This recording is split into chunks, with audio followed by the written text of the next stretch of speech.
Olá pessoal, tudo bem com vocês? Aqui é o professor Wesley e essa é a nossa sexta aula do curso de evolução. Hoje nós começaremos a discutir aqui acerca dos fatores microevolutivos, destacando aqui, a priori, o equilíbrio de Heisenberg. Portanto, os nossos objetivos macroscópicos da aula são: primeiro, estudar e definir o que é de fato microevolução. Passando aqui pelo cálculo de frequências, nós entenderemos que frequências são essas, a proposição do modelo de Heisenberg e, por fim, nós comentaremos aqui sobre o equilíbrio de Heisenberg. Beleza? Vamos lá?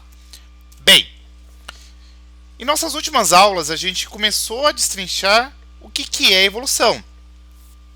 E a nossa quinta aula eu havia comentado com vocês que a evolução pode ser definida ao pé da letra como a variação das frequências alélicas em uma população ao longo das gerações. No entanto, em nenhum momento a gente começou a conceituar propriamente dito o que é uma frequência alélica e qual que é a importância da gente observar essas flutuações, essas variações nas frequências. Então vamos lá? Bem, de antemão, é importante a gente se fazer uma pergunta. O que é microevolução e como que a gente pode estudá-la? A microevolução, simplificadamente, gurizada, trata-se basicamente da mudança dessas frequências de alelos e como que esses alelos se combinam dentro de uma população ao longo das gerações. Portanto, é importante vocês se aterem primeiro que as combinações dos alelos envolvem tanto genótipos quanto haplotipos, tá? E cada fator que influencia nas mudanças das frequências vai ser denominado como fator microevolutivo. Noutras palavras, o que a gente vai se ater agora? Para que a gente consiga aí destrinchar e compreender o processo evolutivo em suas minúcias, a gente precisa entender como que os alelos vão ser modificados e como que eles vão ser combinados ao longo das gerações. E, por sua vez, a microevolução ela tem aí duas perspectivas, duas pontos de ancoragem para que a gente consiga aí estudar isso. Primeiro, a gente pode observar a frequência dos alelos e a sua combinação ao longo das gerações, e aí a gente vai observar se acontece um processo evolutivo propriamente dito ou a gente pode fazer a proposição aí de alguns modelos para tentar explicar a microevolução que acontece aí dentro de uma população. E nesse sentido, a gente precisa calcular essas frequências alélicas, ou seja, a gente precisa entender como que esses alelos estão se distribuindo dentro de uma população. E aí, o primeiro passo vai ser justamente fazer uma estimativa das frequências alélicas e genotípicas, de maneira a qual a gente entende frequência fenotípica como a proporção de cada genótipo de uma determinada população. Então a gente vai observar, por exemplo, um determinado genótipo que está localizado em um locus X ou YZ, de maneira a qual a gente vai calcular as frequências desses genótipos. Então a gente, classicamente, lá na genética mendeliana, a gente sabe que tem um genótipo dominante, dominante homozigoto, dominante heterozigoto ou recessivo homozigoto. E quando a gente calcula, soma esses genótipos aqui, a gente tem que ter uma soma igual a 1, ou seja, na hora que eu somo o número de indivíduos homozigotos dominantes com heterozigotos e homozigotos recessivos, o total tem que ser igual a 1, tá bom? Então vamos entender aí como que a gente calcularia esse rolê. Ó, você tem aqui o genótipo MM, MN, NN. Daqui, por exemplo, aqui não sabe, é o sistema MN lá do tipo sanguíneo. Então nós temos aqui o genótipo, beleza? E aqui nós temos o número de indivíduos. Para que nós consigamos calcular as frequências, a gente vai fazer o seguinte, ó. A frequência genotípica ela é dada pelo número de indivíduos com o genótipo dividido pelo total de indivíduos da minha amostra. Então, por exemplo, se eu quiser calcular os indivíduos aqui, a frequência genotípica de indivíduos MM, eu teria que pegar o número 182 e dividir pelo total de indivíduos, ou seja, 182 mais 172 mais 44. De maneira a qual a gente tem esses valores aqui, ó. A frequência de indivíduos MM é igual a 0,457. A soma de indivíduos MN é igual a 0,432 e a soma de indivíduos NN é igual a 0,111. De maneira a qual, na hora que nós somamos esses três genótipos, o total vai ser igual a 1. Posto isto, a gente entende agora que o conceito de frequência genotípica é aquilo. A frequência alélica é a proporção de cada alelo de um determinado loco que a gente está observando e estudando dentro dessa população. Então, a frequência de um alelo vai ser determinado pelo número de cópias de alelo dividido pelo número de cópias de todos os alelos no loco. Então vamos lá, para vocês entenderem. Então a gente pode calcular a frequência alélica a partir da contagem dos genótipos, ou seja, a frequência do alelo azão ou a frequência do alelo azinho vai ser dado por esses valores aqui, ó. Então, para azão a gente coloca P, para azinho Q, tá? E aí a gente consegue fazer aí o cálculo para fazer a estimativa da frequência alélica. Então vamos lá. Exemplo. Novamente vamos pegar lá o sistema MN. Então a gente pega os mesmos valores, aqueles valores que eu havia estipulado anteriormente, e a gente vai colocar agora, calcular a frequência dos alelos P e Q. São dois, né? Então vamos lá. A frequência de um alelo é determinada pelo número de cópias de alelos dividido pelo número de cópias de todos os alelos, tá? Então vamos lá. A frequência do alelo M, que vai ser P aqui, vai ser igual a 2 vezes N, Mzão, Mzão, porque aqui, ó, tem duas cópias, né? Mais uma cópia aqui, ó, Mzão no indivíduo aqui, certo? Dividido por 2N. De maneira a qual a gente chega nesse valor aqui. O mesmo para Q. Beleza? Dito isto, a gente ainda pode entender que as frequências alélicas elas podem valer tanto para alelos múltiplos quanto para alelos ligados ao X. Então vamos lá, ó. Vamos supor que a gente tem aqui uma situação de polialelia, ou seja, um locus com vários alelos. Então a gente pode calcular os N alelos aí presentes em um determinado locus. O mesmo é válido aqui também quando a gente está falando de um locus ligado ao X, tá? Então a gente pode calcular aqui o X dominante ou o X recessivo. Tranquilo? Então tem aqui as formulitas para a gente brincar com esses rolês nas próximas aulas. O mesmo a gente pode fazer aqui, ó, um locus com dois alelos, com muitos alelos ou ligado ao X. Beleza? Dito isto, a gente pode fazer aí vários cálculos aqui para a gente brincar, né? Ó. Então a gente calcula esses números de alelos aí frequentes em uma determinada população.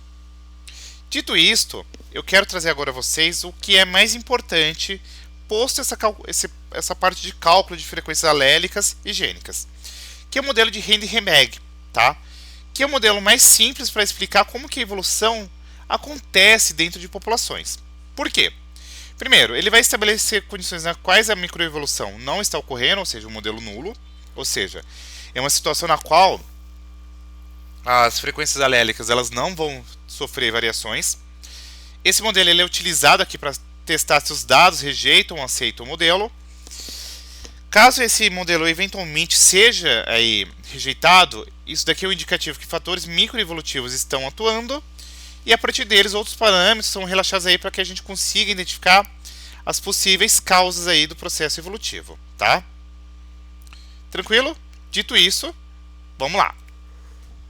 Quais são as premissas desse modelo de Henry-Hemegg? Primeiro, os mecanismos de produção dos gametas, ou seja, a arquitetura genotípica. Você tem aqui um locus autossômico, você vai ter dois alelos. Ausência de mutação e a primeira lei de Mendel.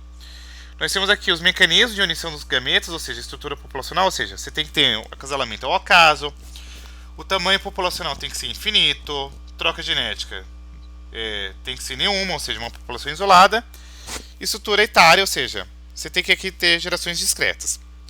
E você tem que também ter aqui mecanismo de desenvolvimento aí dos fenótipos, ou seja, o que a gente precisa entender aqui? Todos os genótipos eles têm fenótipos idênticos com respeito à sua capacidade de replicar o seu DNA. Ou seja, a gente pode encontrar todos os fenótipos aqui dentro de uma população. Beleza? Então vamos lá, ó. Vamos fazer a dedução do modelo. Então você tem aqui, ó, os gametas femininos, azão, azinho, e a sua frequência que vai ser aqui por P e Q. Para o gameta masculino, idem.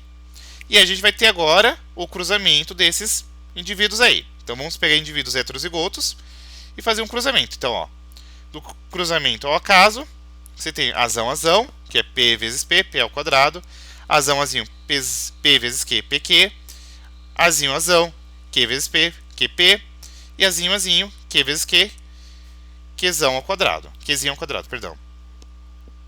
E aí, as frequências somadas aí dos zigotos vai ser o quê? Azão, azão é P ao quadrado, azão, azinho, 2PQ, azinho, azinho, Q ao quadrado, beleza? E aí, vamos entender aí como que é o equilíbrio de Heisenberg. Primeiro princípio, os gametas, ou seja, os alelos gerados numa geração, se combinam aleatoriamente, ao acaso, tá? Para formar a próxima geração. Então vamos supor que você tem aqui um gene A, e esse gene ele apresenta dois alelos, A1 e A2. A frequência de A1 é igual a P, e a frequência de A2 é igual a Q, certo?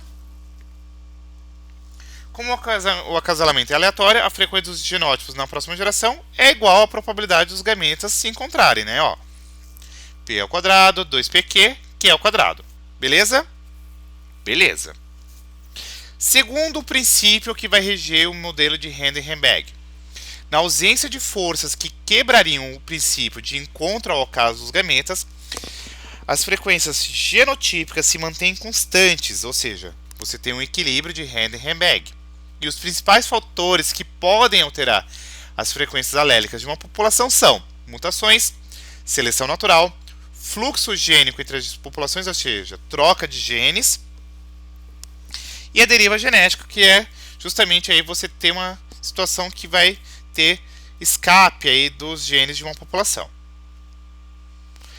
E os princípios desse modelo se aplicam a qualquer loci, ou seja, a qualquer locus. Então você tem aqui, ó, uma situação, você tem três alelos, A1, A2, A3, P, Q, R. As frequências genotípicas vai ser dado por isso aqui, beleza? Alelos ligado ao X, o mesmo, você consegue fazer essa estimativa aqui desses fatores. Além disso, o que é importante vocês se aterem? Quando que a gente pode aplicar o equilíbrio? Se uma população ela estiver em equilíbrio, a gente pode fazer uma estimativa dessas frequências genotípicas a partir das frequências alélicas e vice-versa. Então vamos lá, ó. Você tem aqui a frequência de indivíduos homozigotos dominantes, heterozigotos e homozigotos recessivos. E a partir disso, a gente sabe que P mais Q é igual a 1. Então a gente consegue calcular as frequências alélicas e a partir dessas frequências alélicas a gente consegue estipular as frequências aí genotípicas, tá bom? Então vamos lá, ó. Em várias populações naturais, alguns losses podem apresentar frequências próximas da esperada em equilíbrio. Então vamos lá, ó. Você tem esse exemplo aqui. Os genótipos e os números observados, os números aqui que você encontra. A gente pode começar calculando aí as frequências alélicas, né? Então você pode calcular aqui P e Q. Então você consegue aqui calcular a frequência de P igual a 826, perdão. E aí, a partir disso aqui, 1 menos P, a gente encontra aqui a frequência de Q, tá?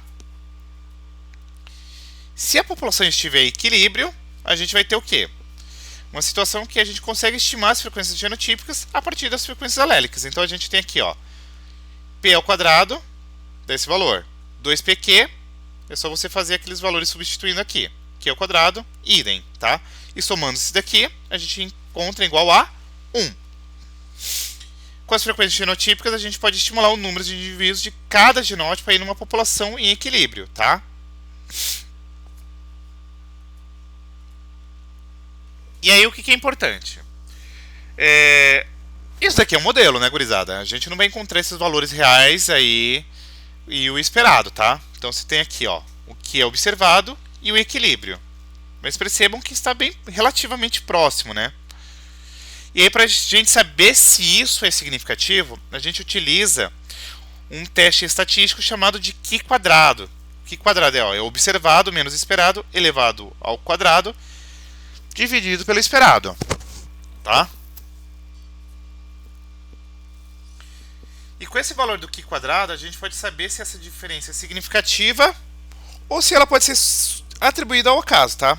Para isso, a gente vai utilizar os valores aí de uma tabela que a gente chama de valores críticos de Qi quadrado, que informam quanto a diferença pode ser atribuída ao acaso, ou seja, a gente tem valores que a gente vai denominar como valores críticos de distribuição, tá? Por convenção, as diferenças aqui levam a valores críticos de até 5%, que a gente pode considerar como aceitável. E no teste em questão, a hipótese nula é estar em equilíbrio, tá? Se os valores estiverem acima de 5%, essa hipótese é não rejeitada. Menores que 5%, a hipótese nula ela é rejeitada, tá? E o grau de liberdade, que a gente chama de DF, é dado aqui pelo número de genótipos menos o número de alelos. Então vamos lá, ó. Se a gente observa aqui, ó, a gente encontra os valores, tá? E a literatura adotada foi novamente essa daqui. Eu utilizei bastante o Hidler, em especial para essa aula, tá? Seguido aqui do Futayama. E se você tiver gostado, deixe o seu like, curta, compartilhe, se inscreva, comente, divulgue, que vai ser um prazer, tá bom? Um super beijo e até a nossa próxima aula. Fui!